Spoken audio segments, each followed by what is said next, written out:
everyone, and welcome back to another Pickled Unscripted. I'm Dracoya with Avant Art and Scale 75 USA, and as always, I have with me the wonderful and talented Matt the Pickled Dragon. Matt, what are you drinking today? I'm drinking Kanish rum. It's a wonderful sipping rum, smooth and flavorful. It's made in Barbados, so you know it's good. Ooh, yeah, no, definitely all the best rum is going to come from some of those tropical places where you've got all that sugar cane. Yes. And Well, I think it's made with pineapples, I believe, or something. I think. is it sweet?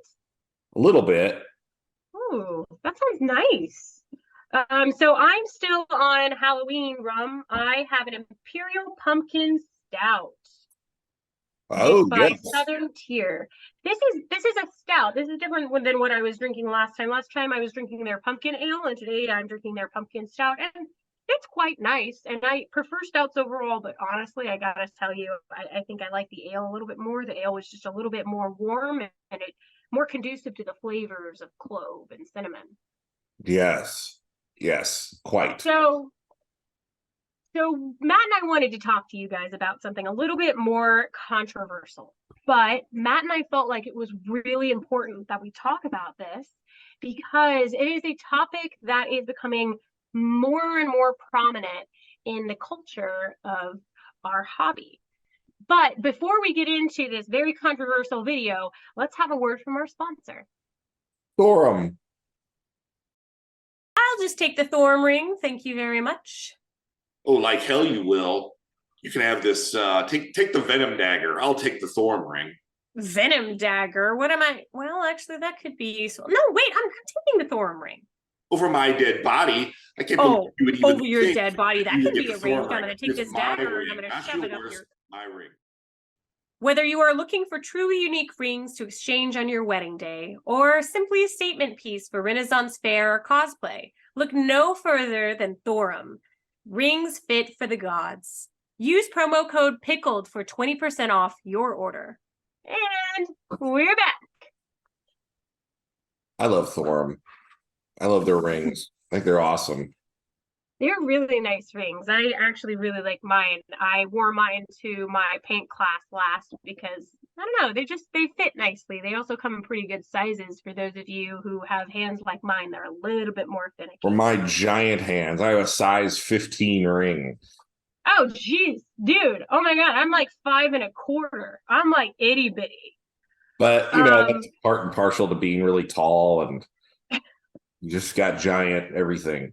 So. A bear-like man. Yeah, that sounds like you. So this controversial topic, why don't you take it, Matt?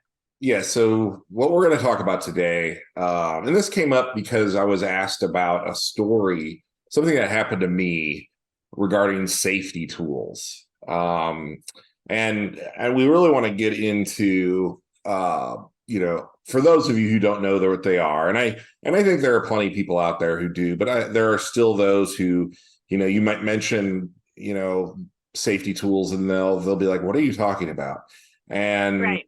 I'm just pulling from a website where they kind of discuss what they are. This is a company that and I'm not going to mention who they are, but they are proponents of safety tools. They say that, you know, all games have risk. And when they speak of games, they're talking about sports initially. They're talking about wearing protective gear to protect you from injury. But they say that, you know, RPGs, tabletop RPGs, are no exception to this rule. Yeah, there's, you know, and RPGs fairly, you know, to be fair, they can be in certain games, they can have very deep emotional, you know, content. They can have a lot of violence, of course. And the safety tools are designed to protect people who might have trauma related to those issues, related to those subjects that might come up in an RPG. And basically, there are lots of different types of safety tools. The most common ones that you are going to see are the 3 cards. So like there's a green card that says, hey, everything's cool. You hold up a green card, just DM should keep going. There's a yellow card, and the DM should know that they're starting to creep into anxiety territory. And then there's the dreaded red X card, which means you want to stop everything. Like everybody stops. The whole action stops. And everyone needs to decompress because somebody's having a anxiety attack or whatever. Or they're triggered. Yeah. So, and it's important to note that safety tools are typically found, or at least the issues around safety tools come up in public settings. So like conventions are a place that you see them sometimes.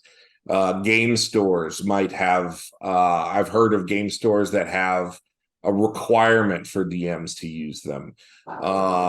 So, that they're becoming more prevalent, but yeah. So, and I think Dracoya, you were a little bit surprised when I first talked to you about it. The very first time you were kind of like, I don't know. What the heck are safety tools? Yeah, Matt, you had mentioned, I want to talk about this. And I'm like, what are you talking about? Like armor in D&D? Is that what we're talking about? But no, absolutely, we were talking about shields, emotional shields. Boom, yes. Boom. Yeah, but that's exactly what they are, right? These safety tools are emotional shields. Yeah, and so obviously you've had some time to, I guess, process the topic because we've talked about it. So, what do you think about safety tools? Well, I'm glad that you asked. So my opinion might not be what everyone else's opinion is, but I'm going to be very honest with you guys and say, as I've had a lot of trauma in my life, I've had a lot of really bad, absolutely terrible experiences happen to me personally. And it's left me with a lot of trauma. And I've definitely had my fair share of triggers. Since then, I've worked through a lot of it. I've gone to therapy, and for those of you that have trauma of your own, and have faced traumatic situations, I'm sure you will know what I'm talking about. That it always kind of stays with you a little bit. And even though I've worked through mine, it does stay with you a little bit. And even when you work through it and you go to therapy. But here's my opinion: is that as somebody with trauma, I am going to walk into the world and sometimes I'm going to get triggered. And sometimes that, for some people, it might be a color, it might be a smell, it might be a phrase that people use, or a song. But these are things that are triggering to people. And it happens every day if you have trauma like myself. But it is no one else's responsibility to cater to you. And anyone else will try with trauma. A lot of you guys are going to some of you guys will disagree. Some of you guys might back me up that the world doesn't cater to you. And when you have a problem, do people stop and help you? Do they stop and say, oh my God, I'm sorry I triggered you? Now, sometimes that might happen if they're your friends. But no, strangers don't give a crap about your trauma. Strangers don't really care. And unfortunately, part of having trauma is learning how to deal with that when those situations arise. That's part of going to therapy. Part of going to therapy is not so that you won't get triggered anymore, although that would be nice, and that's the case for some people. It's learning what to do when those triggers arise. Because as shitty as it might be for you with trauma and the shit that your abuser left you, it's your responsibility now to deal with that crap that they left, and that sucks, but that's part of it. And to put it on other people, in my opinion, it isn't fair. You've got to deal with that on your own, and it sucks, but that's what I think. So Matt, that was a little heavy, I know, but what do you think about, yeah, it's a controversial topic. It is. And I actually have quite a bit of experience with not only safety tools, or the subject of safety tools, but the subject of, I shouldn't say direct experience. I've talked to players who've had bad experiences, and when a situation arises that someone can't deal with, and there are certainly DMs who go past the limit or over the line, certainly, and they say, well, I just got up and left. And I think that's a perfectly reasonable expectation. But And that's what I was saying, when it's your responsibility. If you're being triggered, that's totally okay for you to be triggered and for you to have that experience, but it is your responsibility to take a moment. You can't expect the whole wide world and your party to stop what they're doing for however long it takes for you to kind of collect yourself. That's just not how it works. yeah, and I think that it's pretty rare though when DMs cross the line, I and agree. especially in a public setting. If you have a DM at a game store, most DMs, most reasonable people are on good behavior in public, whether it's a convention. If you sign up for a convention game, there's going to be a description there of what this adventure is going to be like. There is. I know that if you go to GaryCon, for example, all of the games have a age range attached to them, and it might be 21 and older, or 18 and older, or they do that at ReaperCon as well. They have 18 plus only, stuff like that. This is a late night adventure, 18 plus. Yeah, exactly. Yeah, and I think that if somebody wants to use them at their table, that's their decision. Anyone can do what they want to do in the end. I personally am with you when you say, when you said, you have to, in order to get past some of these issues, you kind of have to confront them oftentimes. Now, it's usually done best through, like you said, therapy, or you're guided. But in the end, I can remember a table where I had a friend brought his girlfriend. Now, she wasn't playing. She was just coming along to see what it was all about. And the party was fighting spiders. And of course, my thing is miniatures. I love tabletop combat. I like to, I've got tens of thousands of miniatures in all the cases and shelves behind me. You do. You sent me a little bit of your pile of shame. It's wild. Yes, it is. There is a pile of shame, but I brought out the spiders, and she was just like, first she was mortified. She kind of turned away, and it's like, is there anything wrong? And I'm just terribly scared of spiders. But as it went on, to me, it didn't even click like I should be pulling the spiders off the table. But as the encounter went on and they were fighting the spiders, they were killing the spiders, she was relaxing more and more. And she even mentioned after the fact, it was like, I know they weren't real spiders, but they're just so creepy looking, and I just don't like how they look. But it became easier, having to sit there and realize, it is what it is.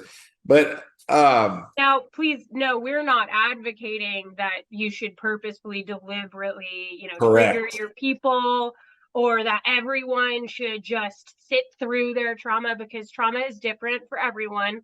In this particular situation, it was just arachnophobia. Oh, I say just. It was arachnophobia, and it seemed like it was okay for her, because it wasn't real. But everyone's a little bit different. I just want to clarify that. Yes, for sure. And like I said, when I first started, it should be supervised, right? With a therapist. Like if you're going to start trying to overcome something, you should probably seek guidance first, right? Seek guidance. Yes, that's a great way to put it. But that said, I think anybody can do what they want. But getting into my story now, like one of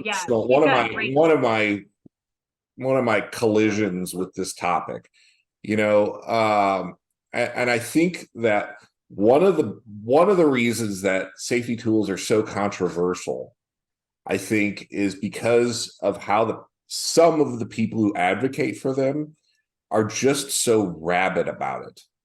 And that leads me to a story. I was DMing at a convention, and I saw a woman, and she was traveling from table to table, and she was handing out stuff to people. And I was watching, and the people were taking it, and they were just setting it aside on a seat next to them, or but it wasn't going on the table. Like, were these safety tools that she was handing out? Well, that's what I learned later that it was. But they weren't putting them on the table. And she got to the table directly next to me. Okay. And he just outright refused it. And I at first thought it was just pamphlets or whatever. And she blew her lid. She just blew her top. And she was screaming at him and stuff. And he just put up his hands. He was actually boxing up and packing up to leave. And wouldn't, because he was finished. He was finished. And I don't think she realized that he was done with his table. He wasn't unpacking. He was packing up to leave. Oh, so he was already packing. Okay. Yeah, so Okay. he was done. He was done with his table. And she turns to me and is still furious. And she goes, I assume that you're not going to be using my safety tools either. And I said, I don't even know what because at the time I didn't know what they were. And I said, Yeah. I don't know even know what you're talking about. And she was angry, starts yelling at me. She tells me, you old white guys need to find a new hobby because this isn't for you anymore. It's a new hobby. It's for our generation now. She didn't say generation, but I can't remember exactly the term that she used, but you old white guys need to find a new hobby because this isn't for you anymore. And That's really mean. That's yeah, it was really kind of mean. mean. And she stormed off. And I was kind of like, oh. And the funny thing was that the table at my table, I was running an old classic first edition adventure and Okay. at the con. So it was a whole table of old white guys. Yeah. And there was a guy across from me. He goes, "All righty then. So what's the adventure about?" And that just cut the air, and it was over. So Uh, this is a but person like what I described. Like she was expecting the whole world, the whole convention to cater to her and her wish for safety tools. But not every table wanted that. Not everyone wanted that, but she decided that they wanted that. And so yes, everyone had to cater to that. And she got upset when they didn't. and this was 5 or 6 years ago. So this was even before like it was really thrust in the public spotlight. Uh, Wow. Okay. and so it was fairly new concept. So and it goes to the point that it is a very controversial topic, but what has made it so controversial? Like most people should be able to be like, if you want to do it, go do it. Yeah. I think that there is a reaction to kind of this rabid insistence on people catering to other people's feelings. And it was a very memorable moment for me. 5 or 6 years later, I mean, you still remember it. Yes, I can picture her face still. Like eyes were like this big, and her face was red. And you know, I uh, I think that the controversial nature of them goes back to interactions like these, where people are so angry about it, and they're so they want people to use it so bad. And passion is a great thing when Yeah. utilized correctly, but it can be a disastrous thing when not. And uh True. so yeah, that's kind of my safety tools. And a lot of the things she said were some super loaded statements there. Not for this discussion, but maybe in the future. We Uh, can get into that later. yes. But that's kind of our take on safety tools. I'm really interested in hearing what other people think about safety tools. Um, Yeah, can you guys give us your opinion? If you agree with us, if you disagree with us, if you hate us, if you're unsubscribing, or if you actually really support us. Either yeah, way, give us if a you comment, support it, let great. us know. Supporting Yeah, would be preferable, but whatever, you can't please everybody. But let us know your opinion of safety tools. Let us know what you've experienced and how your game is run and what your thoughts are. yeah, for sure. Let us know. I really want to know if you've had any bad experiences or good experiences with safety tools. Any experience with safety tools, because I've really only heard negative experiences. So I would really like to hear a positive experience with safety tools. That would be cool. But until then, thank you for watching. Please like, comment, and subscribe. Maybe even hit that little bell thing that tells you when we post. What is that? The bell thing? Well, That's a new concept, right? But until then, come on back and have another round on us. Yes, clink. All right. Cool. That went really well. I